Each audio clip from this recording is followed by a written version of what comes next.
নমস্কার আমার প্রিয় ইউটিউব পরিবার, তোমরা সবাই কেমন আছো? আশা করছি তোমরা সবাই অনেক ভালো আছো, সুস্থ আছো। আমিও ভালো আছি। আমি সুপ্রিয়া। আমি তোমাদের সবাইকে আমন্ত্রণ জানাই নাসিকের ঘরকন্নার আরেকটি নতুন ব্লগে। যে প্রান্ত থেকে আমার ভিডিওটি, আমার ব্লগটি দেখছো, আশা করছি তোমরাও সবাই অনেক ভালো আছো।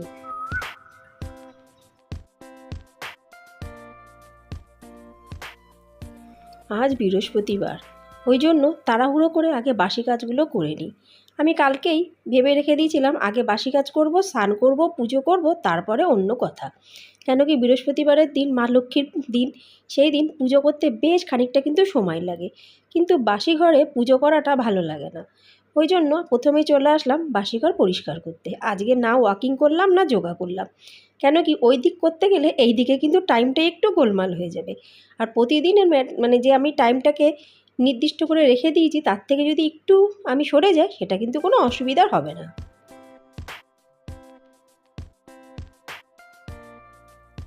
বৃহস্পতিবার হলো মা লক্ষ্মীর বার। মা লক্ষ্মীকে তুষ্ট করার জন্য সবাই আপ্রাণ চেষ্টা করে, আমিও কিন্তু তার মধ্যে একজন। আমি বা কেন পিছপা হই? জানি মা লক্ষ্মী যদি সহায় হয়, তাহলে কিন্তু কোনো সময় অন্যের অভাব হয় না ঘরের থেকে। ওই জন্য সবাই কিন্তু আর যাই করুক না কোনো, বৃহস্পতিবারের দিন কোনো দিক না তাকিয়ে কিন্তু মা লক্ষ্মীকে সবসময় তুষ্ট করার চেষ্টা করে, যথাসম্ভব চেষ্টা করে তার ঘরে যাতে খুশি আসে, আনন্দ আসে, পরিবার ঠিকঠাক থাকে।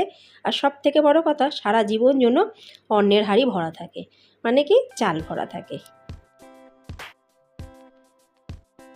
প্রতিদিন যেমন নিয়ম করে দুটো করে আমি কমেন্টস পড়ি, আজকেও কিন্তু দুটো কমেন্টস তোমাদের সাথে শেয়ার করব। প্রথম কমেন্টসটি লিখেছে ওমার গল্প কথা। দিদিভাই লিখেছে, সত্যি গো বন্ধু, প্রতিদিন এত পরিবারে যে কাজ করতে হয়, এত কাজ আসে কোথার থেকে? সত্যি বন্ধু, আমিও এটা বুঝে পাই না। একই কাজ একটু এদিক আর ওদিক কী করে যে আসে, আমার মাথায় তো আজ পর্যন্ত আসলো না। তা যাই হোক, তুমি যে এত সুন্দর কমেন্টসটি করেছো, আমার কিন্তু বেশ মজা লেগেছে পড়তে। অসংখ্য অসংখ্য ধন্যবাদ তোমার দিদিভাই, তুমি যে এত সুন্দর কমেন্টস করেছো তার জন্য অনেক অনেক ভালোবাসা।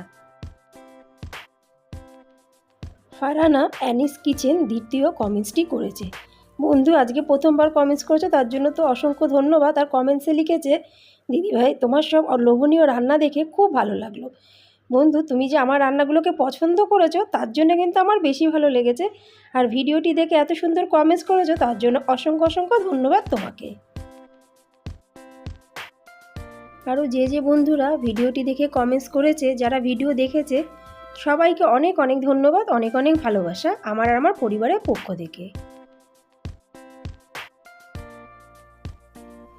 বাসি কাজ বলতে কিন্তু এ টু জেড সমস্ত কাজ করতে হয়, সেটাকে কিন্তু বাসি কাজ বলে। শুধু যে বাসি কাজ মানে ঘর ঝাড় দেওয়া, বাসন মাজা, তা কিন্তু না। বাসি কাজ মানে যে কাজগুলোকে করে রাখলে সুবিধা হবে, সেই কাজগুলো। আর এই দেখো 3টে বোতলে জল ভরলাম, এটাও কিন্তু আমার বাসি কাজের মধ্যে পড়ে। কেন কি যখন জল খাই, বারবার ফিল্টার থেকে নিয়ে না জল খেতে ইচ্ছা করে না। বোতলে জল যদি ভরা থাকে, তাহলে কিন্তু টপ টপ করে নিয়ে খেতে পারি। নালে ফিল্টার থেকে ভরো রে, খাও রে, সেটা আর আমার আর হয়ে ওঠে না। ওই জন্য আমি 3 বোতল ভরে রাখলাম, যতক্ষণ হবে চলবে, তারপরে আমি আবার ভরবো। তা মোটামুটি কাজ হতে হতে তোমাদের সাথে অনেকটা গল্প করলাম। বাকি রয়ে গেল এই যে বাসন মাজা, এটাও আমি ঝটপট করে নিই। বেশি বাসন নেই, অল্প কটাই বাসন, যে বাসনগুলো সকালবেলায় এঁটো হয়ে যায়, শুধু সেই কটাই বাসন।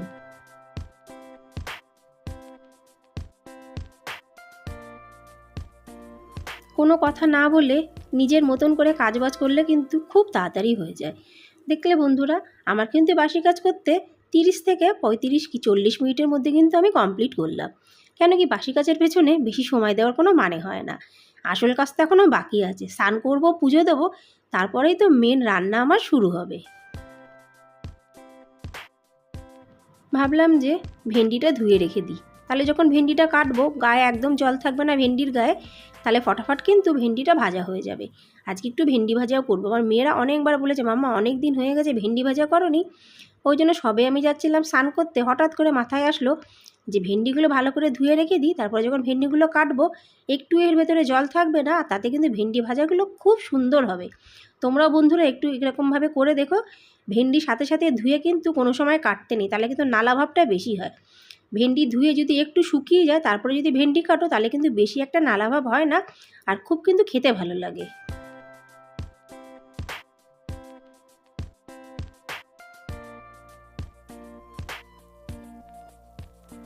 একটা দুটো করতে করতে বেশ খানিকটা কাজ করে নিলাম, আর তার সাথে সাথে এই ডোরম্যাটগুলো রোদে দিয়েছি। আজকে বেশ আকাশটা কিন্তু রোদ ঝলমল করছে, কিন্তু আজকে আমি আর জামা কাপড় ধোবো না। কেন আর ইচ্ছা করছে না আজকে জামা কাপড় ধুতে। ওই দিক যেতে গেলে আমার কিন্তু বেশ খানিকটা সময় চলে যাবে। সে মেশিনেই ধুই আর হাতেই ধুই। সমস্ত কাজবাজ শেষ, মানে বাসি কাজবাজ শেষ, স্নান করে চলে আসলাম পুজো দিতে। তার মানে আমার সারাদিনের কিন্তু অর্ধেক কাজ হয়ে গেল প্রায়। এবার যাব পুজো দেওয়ার পরে বাইরে পুজো দিতে, তারপরে যাব সরাসরি রান্নাঘরে।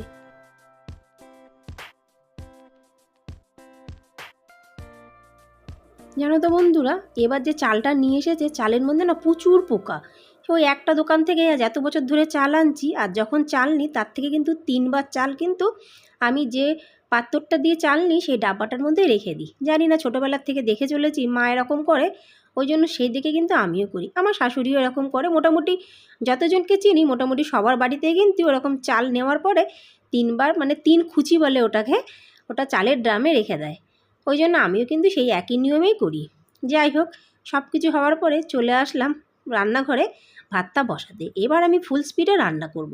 সময়টা আর নষ্ট করা যাবে না, কেন কি একটু পরে আমার মেয়ে আসারও সময় হয়ে যাবে। ছোটো মেয়ে তাড়াতাড়ি চলে আসে স্কুল থেকে, আর ও খুব না সয়াবিন ভালোবাসে।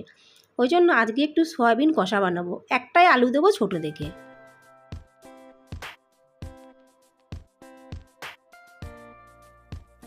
সয়াবিন কষা তোমরা কে কে ভালোবাসো অবশ্যই কিন্তু আমাকে কমেন্টসে জানিও।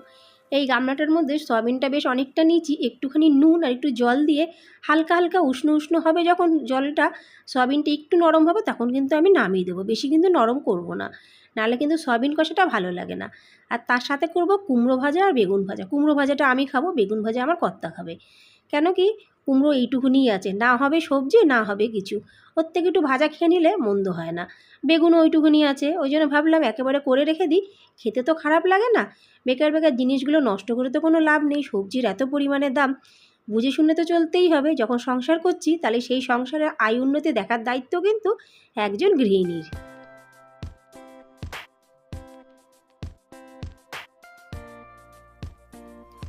সকাল থেকে আজকে না আমি এখনও জল খেতেই মানে মনেই ছিল না।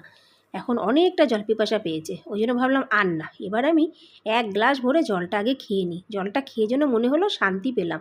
আমার না সত্যি কথা বলতে মনেই ছিল না সকালে জল খাওয়া। সারাদিনের কাজ করতে করতে কখন সকাল থেকে মানে বেলার থেকে সকাল হয়, সকাল থেকে দুপুর হয়, কিছুই কিন্তু বুঝতে পারি না। পুরো মনটা থাকে এই সংসারের মধ্যে। সংসারের কোনটা করলে ভালো হবে, কোনটা করা উচিত, কোনটা করলে মেয়েদের ভালো হবে, কোনটা করলে কর্তামশাইয়ের ভালো হবে, সব কিছুই কিন্তু চিন্তা করি। তার সাথে সাথে কিন্তু নিজের চিন্তাও আমি অবশ্যই করি। এটা আমি জানি যদি আমার কিছু হয়ে যায় পুরো সংসারটাই ভেসে যাবে। ওই জন্য যথাসম্ভব কিন্তু আমি আমার নিজেকে সবসময় ঠিক রাখার চেষ্টা করি। কেন কি, আমি পরিবার থেকে অনেক দূরে থাকি। ওই জন্য এমন কেউ নেই যে হট করে কিছু হলে কেউ এসে আমাদের দেখতে পাবে। আমরা 4 জনেই 4 জনের সব। ওই জন্য সবসময় নিজেকে, নিজের পরিবারকে ঠিকঠাক রাখার দায়িত্ব কিন্তু বলতে গেলে একজন গৃহিণীর পরেই কিন্তু বর্তায়। তাহলে বন্ধুরা, আজকে ব্লগটি এখানেই সমাপ্ত করছি। আশা রাখছি আজকের ব্লগটি অবশ্যই তোমাদের ভালো লাগবে। ভালো লাগলে লাইক, সাবস্ক্রাইব, শেয়ার, কমেন্টস করতে কিন্তু একদমই ভুলো না। আবার তোমাদের সাথে দেখাবে পরবর্তী ব্লগে। ততক্ষণের জন্য নমস্কার।